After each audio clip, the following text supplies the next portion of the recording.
Comment ça, je vais parler de théories de films qui sont sortis il y a plusieurs années. Salut à tous, ici Reg, vidéo très rapide, bonus pour vous parce que en faisant mes critiques d'Interstellar et d'Inception, il y a beaucoup de personnes qui m'ont dit mais tu n'as pas compris ces théories, tu n'as pas compris la fin et j'ai envie d'en parler dans cette vidéo. Encore une fois, c'est pour vous faire plaisir au lieu de vous taper à chaque fois une réponse en commentaire, c'est juste une petite vidéo bonus. Évidemment, spoiler pour ces deux films. Et première théorie dont j'ai envie de parler, c'est sur Inception, la fameuse fin et non pas avec la bague, mais avec l'insertion et l'inception de Cobb. La théorie, c'est qu'au final, le personnage de Michael Caine a décidé de faire une insertion du personnage de Cobb pour qu'il oublie sa femme Moll et surtout pour qu'il passe à autre chose. C'est pour ça qu'il a recommandé Ariadne et il y a tout ce concept qui a un niveau supplémentaire dans le rêve. Et donc il y a deux insertions, une sur Cobb et une sur le personnage de Cillian Murphy. J'aime pas cette théorie parce que ça voudrait dire au final que Cobb il est passé à autre chose grâce à une insertion. Et pour faire une bonne insertion, il faut un côté positif, c'est-à-dire voir ses enfants à la fin. C'est pour ça que la toupie continue de tourner. J'aime pas cette théorie parce qu'au final, pour faire une insertion, ça avait l'air compliqué, mais là ils en font deux. Donc en plus d'avoir aucun indice sur le fait que Cobb se fait aussi insérer cette idée dans le scénario ou dans la mise en scène, il fallait organiser pour que l'équipe fasse deux insertions, ce qui semblait extrêmement compliqué. Ensuite, j'aime pas cette chose-là parce que ça permet juste de rectifier quelques facilités scénaristiques. La plus grosse étant le fait que Saito puisse appeler quelqu'un pour faire disparaître tous les problèmes de Cobb. Cette théorie existe uniquement pour gérer toutes ces facilités scénaristiques. Donc encore une fois, c'est juste une excuse à des problèmes de scénario. Ensuite, j'aime pas cette théorie parce que si Cobb se fait insérer cette idée, il ne passe pas à autre chose grâce à lui-même. Il passe à autre chose grâce à une insertion et grâce à quelqu'un d'autre. Je trouve qu'en tant que message de film, c'est beaucoup plus intéressant si le personnage se débarrasse de ses propres démons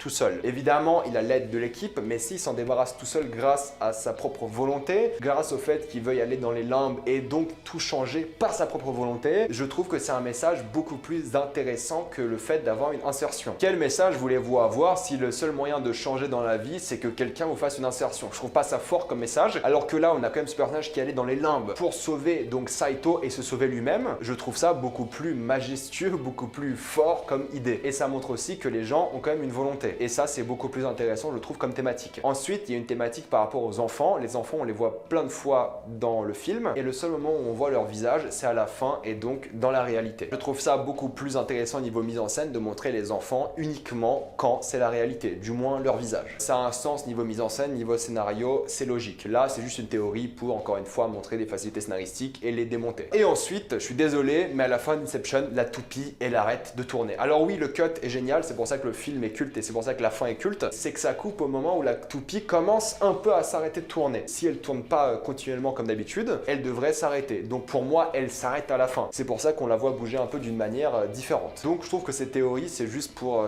donner des excuses à des facilités scénaristiques et juste pour se faire des idées dans sa tête. Et je trouve pas ça du tout intéressant. Par contre, la théorie de la bague, je la trouve plutôt sympathique. La bague, c'est l'histoire que Cobb, lorsqu'il est dans un rêve, il a la bague, et lorsqu'il n'a pas la bague, il est dans la réalité. J'aime bien cette théorie, même si je pense que la toupie arrête de tourner à la fin, parce que c'est un clin d'œil, c'est une référence. C'est un truc sympathique plus qu'autre chose. Ça se tient, il y a des idées de mise en scène où on voit pas la bague, des fois dans un rêve et tout, donc je trouve ça sympa. En plus, la bague, c'est un totem plus unique, plus symbolique, c'est la bague de fiançailles de Cobb. Je trouve que c'est un clin d'œil sympathique qui fonctionne. Mais après, si c'était vraiment la bague son totem, on pourrait vraiment se demander pourquoi à chaque fois il regarde la toupie tourner. On sait que c'est la toupie de Moll, on a bien compris, mais pourquoi il serait plus inquiet de voir la toupie tourner s'il savait que son totem c'était la bague? Parce qu'en général dans le film on te dit que tu dois savoir c'est quoi ton totem. S'il savait que c'était sa bague, il regarderait juste sa main et puis c'est tout. Enfin bref, c'est là je l'accepte un peu plus parce qu'elle fait de mal à personne et elle a un peu de justification dans le scénario. Ensuite, pour parler d'Interstellar rapidement, il y a la fameuse expérience de mort imminente. À la fin, quand Cooper va dans le trou noir, les gens pensent qu'il est mort parce qu'un trou noir c'est extrêmement dense et personne ne peut survivre. Et il y a du foreshadowing par rapport au personnage de Matt Damon car il dit que lorsque tu meurs ou tu es proche de la mort, la dernière chose que tu vois c'est tes enfants. Et là, Cooper étant dans la bibliothèque, il voit ses enfants et ça serait vraiment une expérience de mort imminente parce qu'à la fin il y a ses retrouvailles avec Murph et il part vivre à l'aventure comme il a toujours aimé. J'aime pas cette théorie parce que pour moi elle est contre-intuitive au film. L'idée du film c'est de te montrer que l'amour est la motivation et la solution au problème du film. C'est-à-dire que le Dr Brown, quand elle choisit une planète, elle choisit une planète pour laquelle elle avait des sentiments parce que la personne qui a récolté les informations était une personne qu'elle aimait. Et c'était donc la bonne planète. Cooper lui dit non car il préfère choisir la planète scientifiquement et objectivement plus intéressante. Et Cooper avait tort. Donc c'est l'amour qu'il fallait choisir. Et en plus, tout le message de fin, c'est que par amour, il arrive à sauver la race humaine. Parce que la race humaine dans le futur, lorsqu'ils ont évolué et peuvent interagir avec une dimension supplémentaire, on crée ce Tesseract pour Cooper pour qu'il puisse interagir avec cette dimension avec ses propres moyens. Donc c'est un paradoxe temporel et c'est l'humanité, si on peut toujours appeler ça comme ça, du futur qui a créé ce Tesseract pour Cooper. Et par amour, par le fait qu'il voulait sauver la race humaine et sa famille, il est allé dans ce Tesseract et ça l'a motivé à le faire. Et ensuite on a la fin avec les retrouvailles et donc le fait qu'il devient un explorateur et qu'il va retrouver le Dr Brandt. Donc je trouve ça personnellement beaucoup plus intéressant comme fin plutôt que le fait qu'il est mort et qu'au final c'est beaucoup plus triste et qu'il est mort et qu'il a eu cette sorte d'expérience. Ça m'intéresse pas spécialement et c'est pas ce qui me fait le plus rêver. J'aime bien la force de l'amour en tant que thématique principale et c'est bien trouvé. Après Nolan, il peut dire ce qu'il veut sur les fins de ses films, que les gens ont deviné ou pas la fin, peu importe. Il a raconté un film, les gens en pensent ce qu'ils veulent et c'est cool de se faire des théories. Vous avez le droit, c'est un exercice intellectuel vraiment intéressant, mais moi je trouve que celles-ci, elles ont pas forcément de quoi tenir dans le film et que c'est au final des fins pessimistes qui seraient pas le cas, surtout pour Interstellar, où le but c'est l'humanité qui explore et si Cooper à la fin il est mort, alors qu'il voudrait explorer, c'est complètement pessimiste et ça montrerait que l'humanité est condamnée. Donc c'est pas intéressant du tout je trouve. Voilà, je vais m'arrêter là, petite vidéo rapide bonus pour vous. Dites-moi ce que vous en pensez de ces théories dans les commentaires. Comme d'habitude, pensez à vous abonner à la chaîne pour plus de vidéos. Mettez un j'aime et partagez cette vidéo, ça aide beaucoup la chaîne. Si vous aimez la chaîne, pensez à la soutenir gratuitement grâce au lien Utip ou en faisant un don ou en regardant une publicité. Et suivez-moi sur Instagram pour des critiques exclusives. Suivez-moi sur Twitter pour toutes les news et salut à tous.